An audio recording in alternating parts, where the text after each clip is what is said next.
নমস্কাৰ বন্ধুসকল, মানস ব্ৰিডিং ফাৰ্মলৈ আপোনালোকক স্বাগতম জনাইছোঁ। ইয়াতে দুটা মোৰ গিল্ট আছে। ইহঁতৰ 4.5 মাহ হৈছে বয়স। কোনোবাই যদি ইহঁতক ব্ৰিডিঙৰ কাৰণে নিব বিচাৰে মই বিক্ৰী কৰিম ইহঁতক। মানে মোৰ ৰুমৰ অভাৱৰ বাবে মই বিকিব লগা হৈছে, গাহৰিৰ বেছি হৈ যোৱাৰ কাৰণে।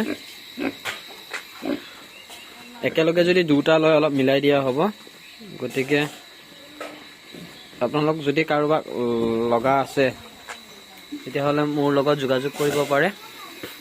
ডিছক্ৰিপশ্যনত মোৰ ফোন নাম্বাৰটো দিয়া থাকিব, তাৰ পৰা নাম্বাৰটো লৈ ফোন কৰিব। এইটো পিয়'ৰ বিট হেমচিয়াৰ আছে এটা, আৰু এটা লাষ্ট ব্লেক আছে। এই ফাৰ্ষ্ট বেষ্টৰ পোৱালি হয়। ইহঁতৰ এতিয়া বডি ৱেইট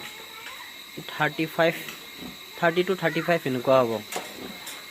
যথেষ্ট ভাল হয়। মই নিজে ইহঁতক ব্ৰিডিঙৰ কাৰণে ৰাখিছিলোঁ, কিন্তু এতিয়া ৰুমৰ অভাৱৰ কাৰণে মোৰ বিকিব লগা হৈছে। যদি কাৰোবাক লাগে জনাব। আগলৈ মোৰ ভিডিঅ'বোৰ চাই থাকিব। যদি মোৰ ভিডিঅ'বোৰ চাই আপোনালোকে ভাল পায়, লাইক কমেণ্ট আৰু শ্বেয়াৰ কৰিব। লগতে মোৰ চেনেলটোত যদি নতুনকৈ আহিছে আপোনালোকে ছাবস্ক্ৰাইব কৰিব। ধন্যবাদ।